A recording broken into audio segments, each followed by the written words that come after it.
Hey, it's the Blue Bridge and a late match review, but we scored 4 goals. 2 on Monday, 4. Could it be 6 against Arsenal? We'll see.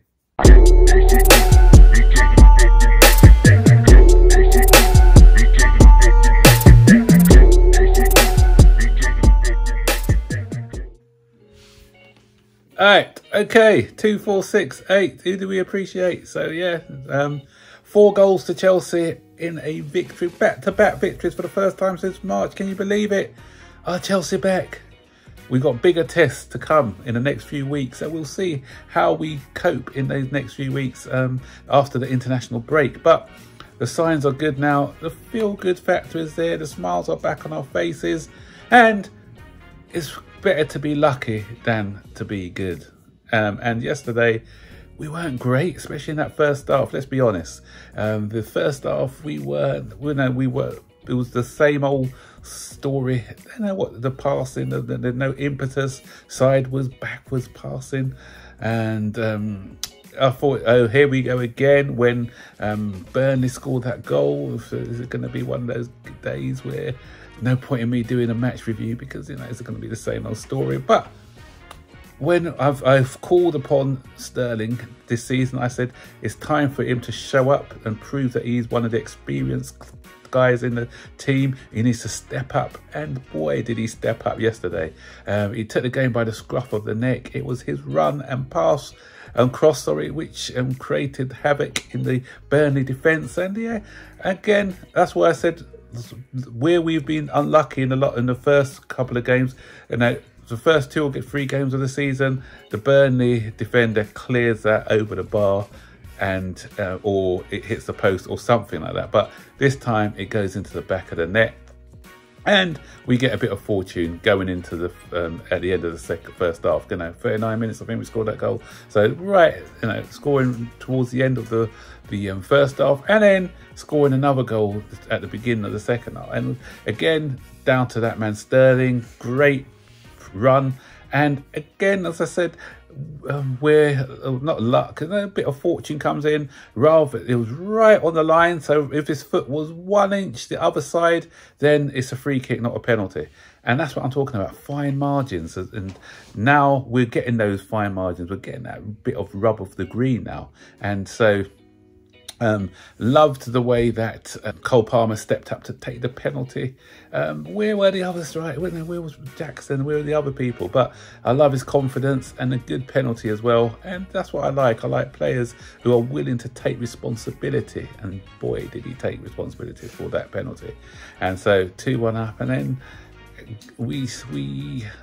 Burnley weren't pressing as much as in that second half, and the quality shone through in the end, and Sterling got the goal that he deserved. Good finish, and pass by Gallagher, assist by Gallagher. Everyone's the player everyone loves to hate, and not everyone, but some of our fan base love to hate.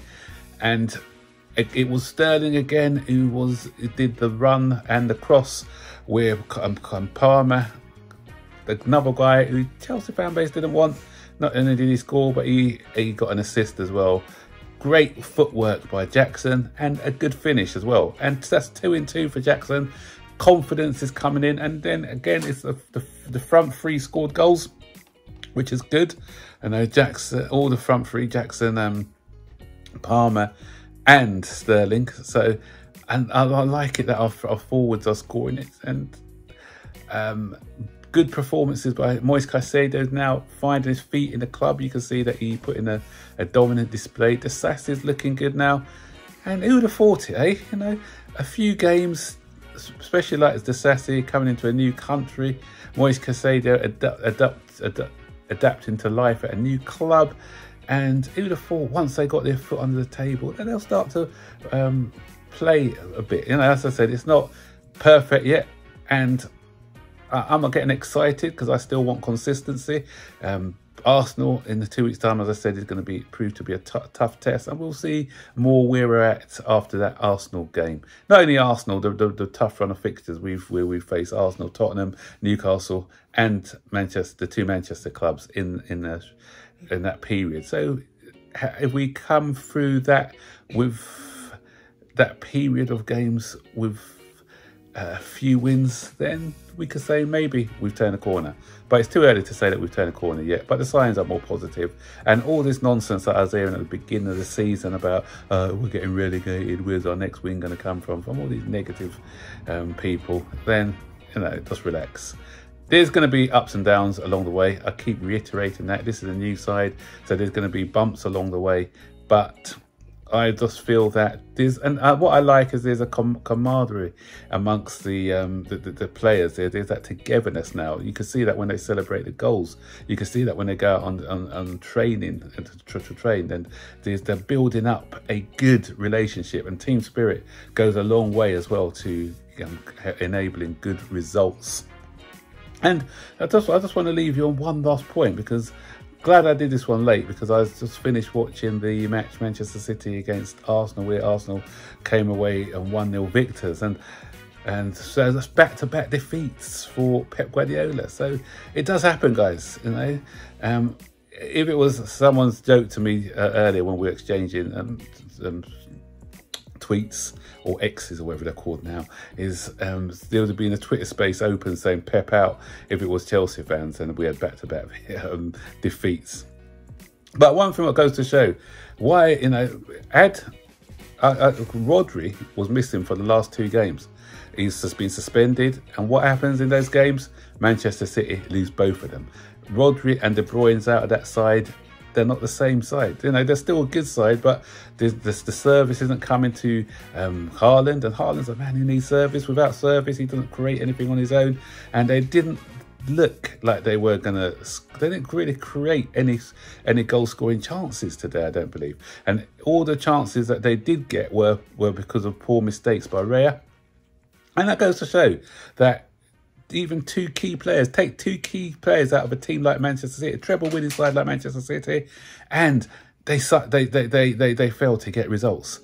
And we've got 12 players out injured, and some of our fan base are saying that's not an excuse. I know it's, you know, it doesn't matter. Of course it matters. Of course it matters. And I keep saying, Nkunku, put Nkunku in this side, put Reece James in this side, and you'll see results pick up. And even Fofana, people like that, you put those 3 back in the side and results will improve. When Tottenham lose some of their players, you're going to see their results dip a bit as well. So I hope that, you know, what's happening at Manchester City, you know, those 2 results at Manchester City, you know, it's going to like make some of our fans rethink about how important it is to have your key players play, especially in the big matches, and how it does affect you when they don't play in the side. So guys, what do you think about the result? Are you happy with the result? Are you happy that although we didn't play well, we scored 4 goals? What would you prefer us to do? Play well and not come away with any points, or draw, or play a bit average but still score 4 goals? You know, I prefer, you know, I like both, but give me the option. I'll take the wins. Yeah, wins get you up the table. So we're still not up that table yet, but we're getting there slowly. 11 points, and we've made up 6 points on Manchester City in the last 2 weeks. So happy days, you never know. I'm just joking. Yeah, anyway, don't forget to put your comments in the comments box below, and to like and subscribe to this channel if you haven't done so already. And I'll see you on the next video, so take care for now. Bye bye.